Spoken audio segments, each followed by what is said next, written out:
सभी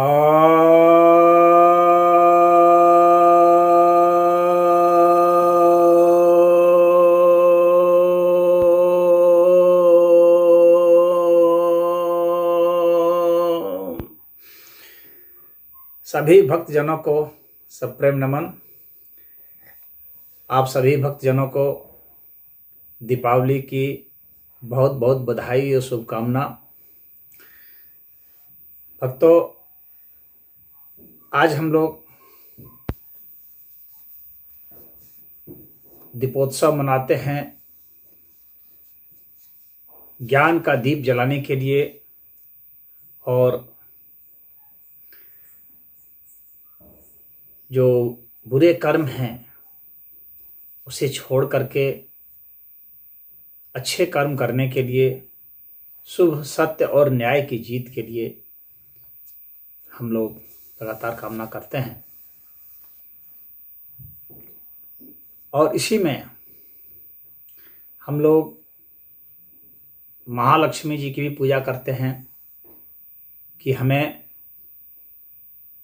धन धान्य से समृद्धि मिले, और साथ में गणेश जी की आराधना करते हैं कि वह जो हमें धन प्राप्त हो वह विद्या और बुद्धि से संपन्न हो। सरस्वती जी की भी साथ में आराधना होती है विद्यावाणी के लिए। इन प्राप्त धन को हम अच्छे कार्यों में लगाएं, धर्म के कार्यों में लगाएं, सबके हित के लिए लगाएं, प्राणी मात्र के कल्याण के लिए लगाएं, ऐसी हम लोगों की शुभकामना होती है। और इसी उद्देश्य से यह उत्सव मनाया जाता है, इसी की याद में। अब यहाँ पर कुछ भक्त लोगों की जिज्ञासा है, और आप सब भी अपने घर में जानते होंगे, ये अक्सर ये प्रश्न पूछा जाता है, मीडिया में बहुत पूछा जाता है, और बहुत जो हिंदू धर्म के आलोचक हैं या जो सुधारवादी हैं वे भी इस बात को उठाते हैं कि दीपावली के दिन जुआ क्यों खेलते हैं। यह बड़ा अजीबोगरीब प्रथा लगती है, इसको कुरीति माना जाता है, इसे क्यों खेलते हैं। तो यह सत्य है कि सामान्य जो समय है उस दिन जुआ खेलना बहुत खराब माना जाता है, लेकिन आज के दिन खेलने की परंपरा शुरू क्यों हुई, कैसे हुई, क्यों इसको उसमें शामिल किया गया है। तो सामान्य रूप से तो जुए की आलोचना होती है। जुए के कारण बहुत लोगों ने दुर्गति प्राप्त की। हम लोगों ने महाभारत के उदाहरण देखे, इसमें युधिष्ठिर ने अपना राजपाट हार लिया, अपनी पत्नी तक को भी हार लिया, फिर कितनी सजा भुगते, फिर युद्ध हुआ।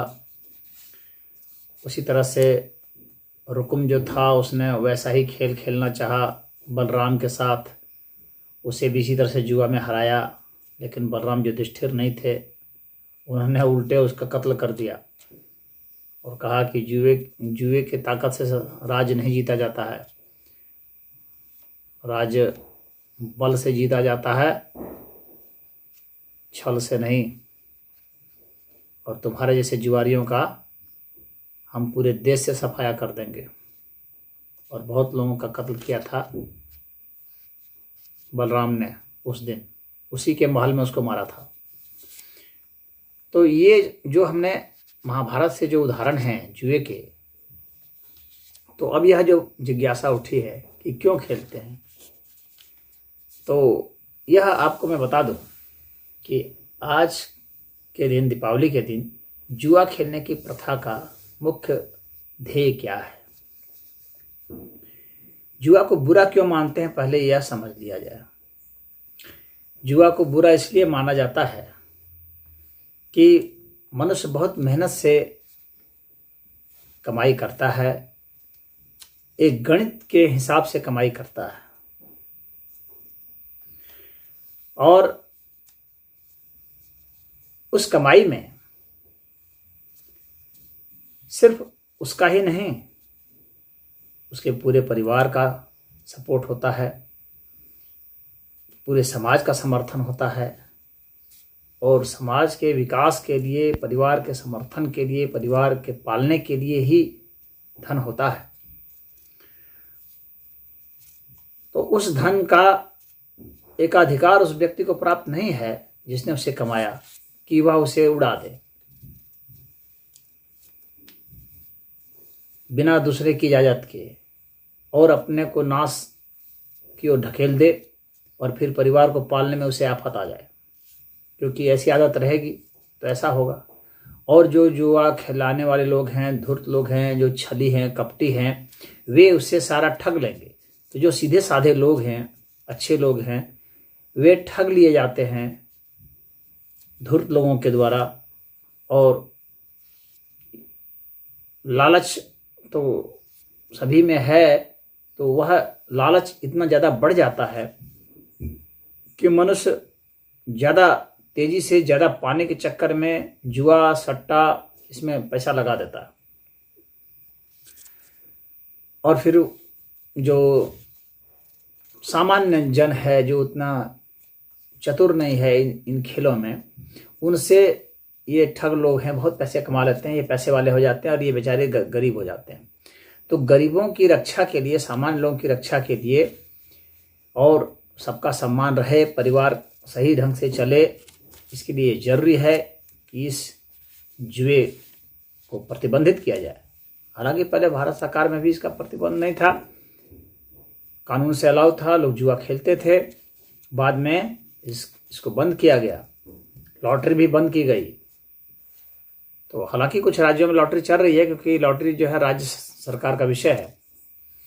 तो यह जो है जुआ, सट्टा, लॉटरी, इसको प्रतिबंधित किया जाता है ताकि आम लोगों को बचाया जा सके धूर्त लोगों से, उनकी कमाई को वे हड़प नहीं सके और लोगों में यह प्रवृत्ति नहीं हो कि हम मुफ्त का कहीं से पा जाएं। क्योंकि जुआ में जब आदमी की प्रवृत्ति होगी तो जाहिर सी बात है उसकी बिजनेस में प्रवृत्ति नहीं होगी। बिजनेस एक कैलकुलेटेड चीज़ है, उसमें कुछ लेन देन होता है, उसमें सामान दे करके हम पैसे लेते हैं। या फाइनेंस का भी जो बिजनेस होता है तो उसमें उसे बिजनेस के लिए ही माना जाता है कि जो पैसा दिया गया है लोन के रूप में, वह बिजनेस के रूप में ही आए और वह मतलब बढ़ाए पैसे को, तो जो फाइनेंसर है उसे भी लाभ होगा, उस अर्थ में दिया जाता है। लेकिन कुछ लोग तो ऐसे भी हैं जो जुआड़ी होंगे कि पैसे ले लेंगे और उसको फिर जो है लोन में पैसे लेकर जुआ खेल करके हार जाके फिर आत्महत्या करेंगे। तो वो आत्महत्या कर लें, उनके परिवार आत्महत्या कर लें। बहुत सारे घरों में आज दीपावली का दिन है तो बहुत सारे लोग आज की रात्रि को जुआ खेलना शुरू करेंगे। कब तक खेलेंगे? परसों तक। कुछ लोग तो लगातार आज से लेकर छठ तक जुआ खेलते हैं और इसी में हारते हैं। घर का सामान भी चोरी करते हैं, औरतों के गहने चुरा के भाग जाते हैं और जुआ सट्टा खेलते हैं। फिर रोते हैं, कलपते हैं, मारपीट करते हैं, गाली गलौज करते हैं और कुछ लोग आत्महत्या भी कर लेते हैं, परिवार भी आत्महत्या कर लेता है। तो बहुत बड़ी त्रासदी हो जाती है यह। तो इन सब से जो समाज ने सीखा वो यही है कि यह बहुत कुरीति है और इसलिए इसका समर्थन नहीं किया और इसको बंद किया जाए। परंतु अब जुआ का हम वह एस्पेक्ट देखते हैं, क्योंकि भगवान कृष्ण ने भी गीता में कहा है कि द्यूतम छलताम अस्मि, जुआ खेलने वालों में मैं छल हूं। तो जाहिर सी बात है भगवान ने ऐसे अपनी विभूति कहा है। क्यों? किस अर्थ में? छल के अर्थ में, चतुराई के अर्थ में, धूर्तता के अर्थ में, कि उनमें वह जो गुण है, वह जो कला है, वह भी आखिर में ही हो। जो जुआरियों में जो मजबूत जुआरी हैं, चालाक जुआरी हैं, तो उसमें जो छल होता है, तो वह जो कला है, वह जो बुद्धि है, जिससे वे दूसरों का पैसा छीन हड़प लेते हैं चालाकी से, धूर्तता से, तो वह भी भगवान की एक विभूति ही है। अब यहाँ पर बात आती है कि लक्ष्मी पूजा में जुआ जो खेला जाता है, तो क्या जुआ में सिर्फ बुराई बुराई है? तो नहीं, सिर्फ बुराई नहीं है। इसीलिए इस प्रथा को एक दिन के लिए अलाउ किया गया है, दीपावली के दिन। जुआ में सिर्फ बुराई नहीं है।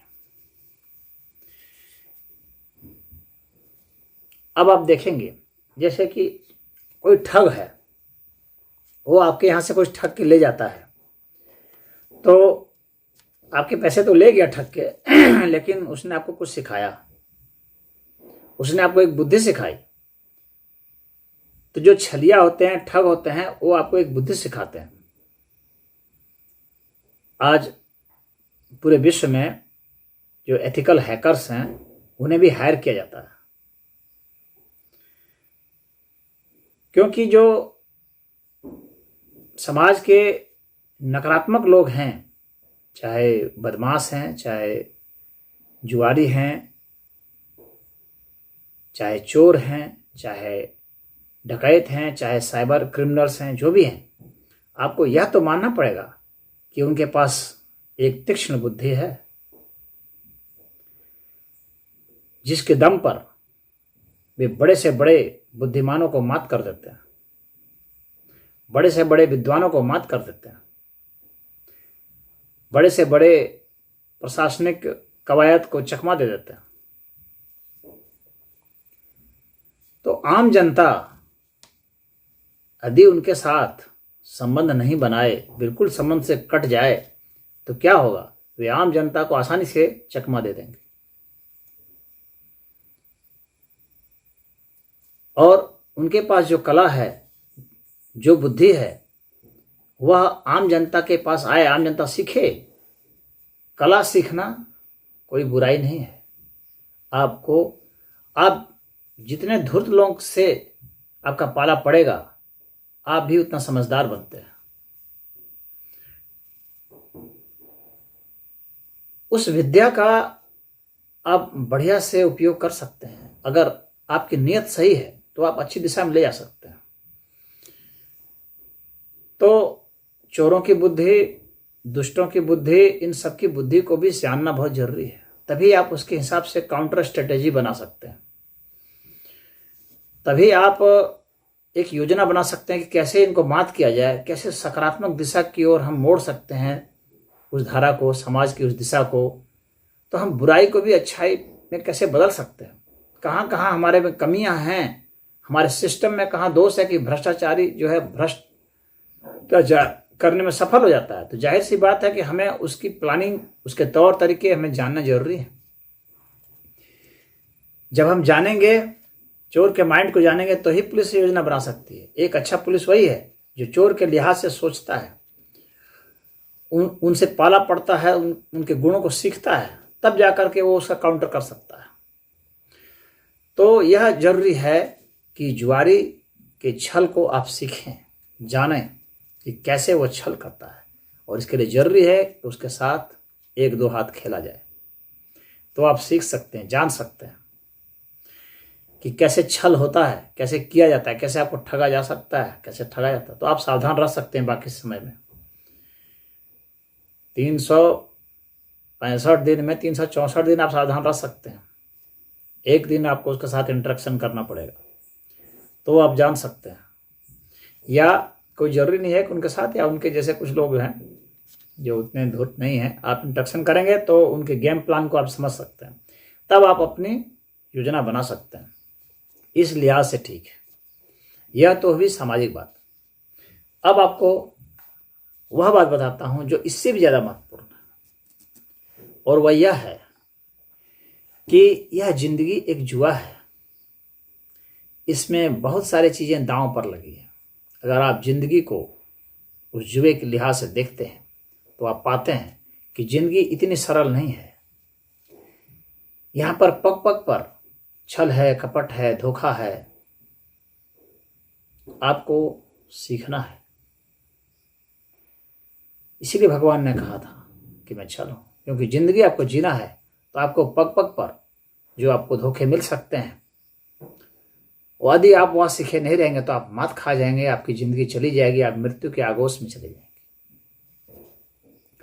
तो इस ज़िंदगी को हर समय जो यहाँ आपकी प्लानिंग के विपरीत घटना घट जाती है। हम प्लानिंग बनाते हैं, ठीक है, बहुत सारी घटनाएं हमारे प्लानिंग के हिसाब से हो भी जाती हैं, यह भी ठीक है, परंतु अधिकतर घटनाएं जो हमें चौंका देती हैं, जो हमें हतप्रभ कर देती हैं, वो हमारी प्लानिंग के विपरीत होती है।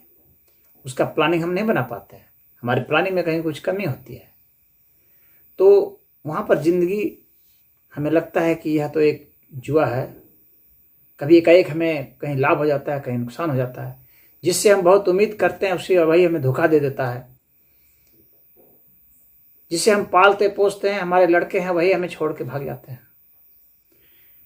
जिस पत्नी के प्रति वफादारी निभाते हैं, पता चला कि उसी का कहीं और संबंध है, या जिस पति से करते हैं उसका ही कहीं और है। तो इस तरह से जो है हम धोखा खा जाते हैं। माँ से, पिता से, जिनके बहुत आश्वासन मिले, उनसे ही धोखा खा जाते हैं। मित्रों से धोखा खा जाते हैं, रिश्तेदारों से धोखा खा जाते हैं, अपने अड़ोसी पड़ोसी से धोखा खा जाते हैं, राह चलते धोखा खा जाते हैं, जहाँ काम कर रहे होते हैं कार्य क्षेत्र में अपने, वहाँ सहयोगियों से धोखा खा जाते हैं। और शत्रु से धोखा खाना तो आम बात है, वहाँ तो गच्चा होना ही होना है। तो इन सब चीज़ के लिए तैयारी बहुत जरूरी है, और आपको समझना भी जरूरी है कि ज़िंदगी लगातार हमें ऐसे धोखा देते रहेगी। ऐसी ऐसी घटनाएं घटती रहेंगी जो हमारी पहुंच और हमारी समझ से अलग होगी। तो हमें अपने इस जिंदगी से हट करके कुछ और सोचना क्या जरूरी नहीं है? कुछ और प्लानिंग करना जरूरी नहीं है?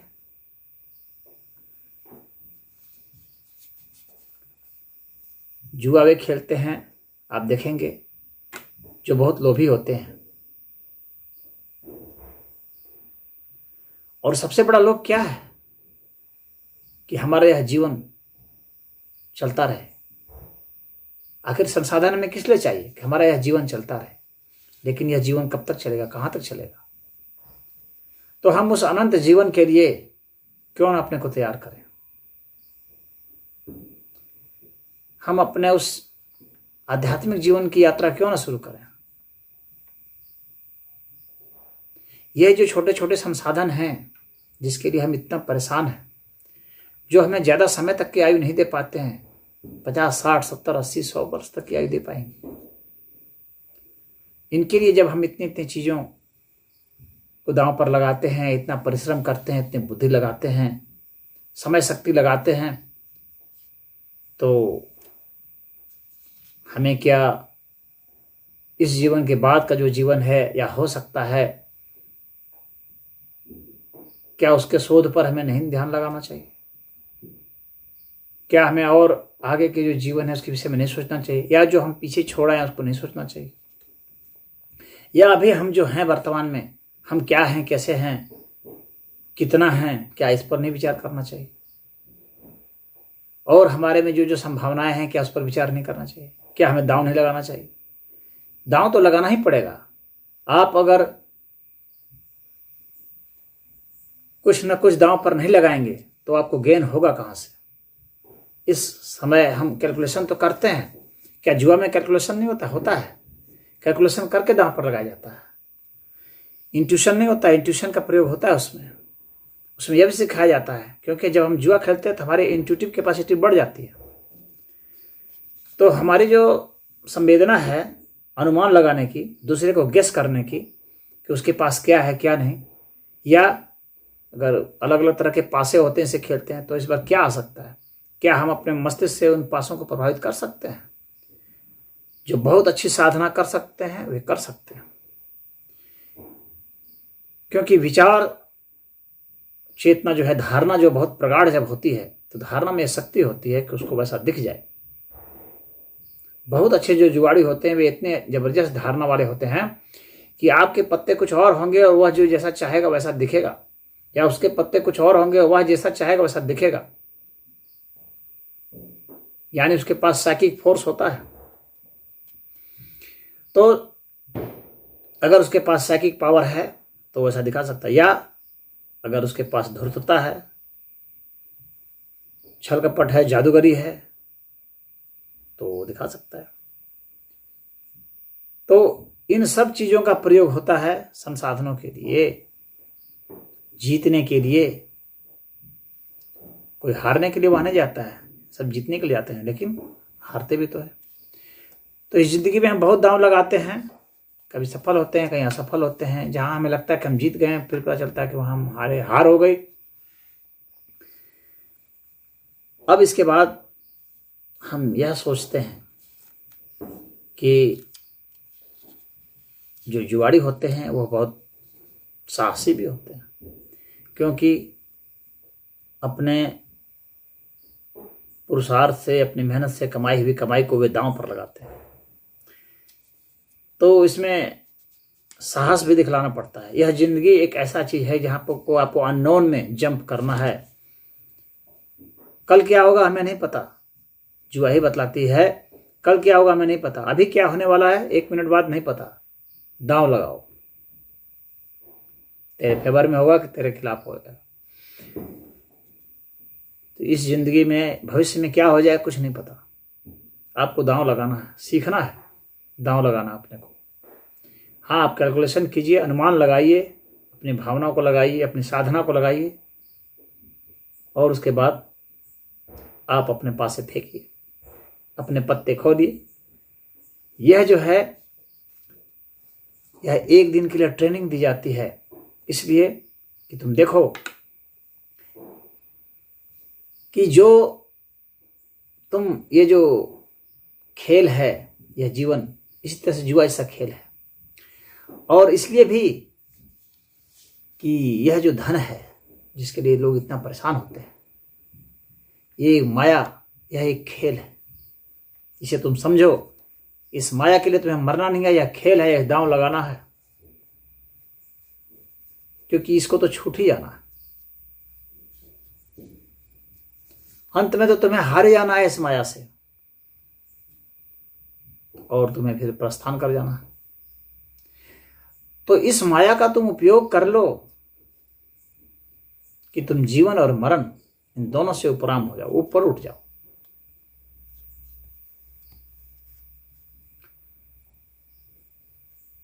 और धन के प्रति तुम्हारा ऐसा लगाव नहीं हो, इतनी आसक्ति नहीं हो कि धन में तुम पड़े हुए टिके हुए, तुम्हारे पास इतना साहस हो कि तुम उसे दांव पर लगा सकते हो, उसे फेंक सकते हो, और हारने पर मुस्कुरा सकते हो। और हारने पर तो हिम्मत नहीं हार सकते हो। जुआड़ी हिम्मत नहीं हारता है, वो अंतिम दांव तक खेलता है। उसके बाद जो कुछ होता है वो दांव लगाता है, क्योंकि वो हारना नहीं सीखता है। उसे इतना साहस भर दिया जाता है। आप कह सकते हैं उसका लोभ बहुत बढ़ गया है, लेकिन आप यह भी कह सकते हैं एक नजरिए से लोभ के साथ उसकी शक्ति बढ़ गई है, दांव लगाने की उसकी ताकत बढ़ गई है, रिस्क लेने की उसकी ताकत बढ़ गई है, तो वह दांव पर लगाता है। तो जीवन को इसी तरह से दांव पर लगाया जाता है। हम नहीं भी दांव पर लगाएंगे तो जीवन तो नष्ट हो ही जाएगा। यदि हम अपने को बचाएंगे भी तो जीवन तो बीत ही जाएगा। यह जीवन तो चले ही जाना। लाख कोशिशों के बावजूद, लाख संग्रह के बावजूद भी हम कितना भी बचाएं, ये बचता कहाँ है। आज तक किसी का नहीं बचा। इस सच्चाई को जानना जरूरी है, और ये जुआरियों से आप सीख सकते हैं, जुआ के खेल से सीख सकते हैं। और जो जीत जाते हैं इसमें, जुआ में जो जीत जाते हैं, उनको भी ये बताया जाता है कि वो भी देखते हैं आप, जुआरी जो जुआ में जीतते हैं वे भी धन को इधर उधर उड़ा देते हैं, क्योंकि उनके लिए वो इजी मनी होती है, वे भी उसे नहीं रख पाते हैं। यानी जीत करके भी आप नहीं रख सकते हैं। इस संसार में अगर आप सफल भी हो जाते हैं तो आप उसे रख नहीं सकते, उसे तो यहीं छोड़ के आपको जाना है। जीत भी जाएंगे आप जुआ में तो आपको उसे लुटा ही देना है। जुआरी यही करते हैं, हारते हैं तो लुटा देते हैं, अपनी कमाई जीतते हैं तो दूसरी की कमाई लुटा देते हैं। मुख्य बात है लुटा देते हैं, धन लूट जाता है। धन की यह प्रवृत्ति है, माया का यह खेल है कि वह लुटता है। माया लूटने के लिए ही है।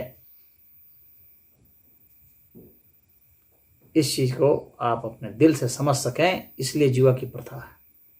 एक दिन के लिए सिर्फ समझने के लिए आप इसके पूरे पैराडाइम को समझिए, इसको जीवन से, अध्यात्म से, मन से, अपने रिश्तों से, समाज से, हर चीज को जोड़ के देखिए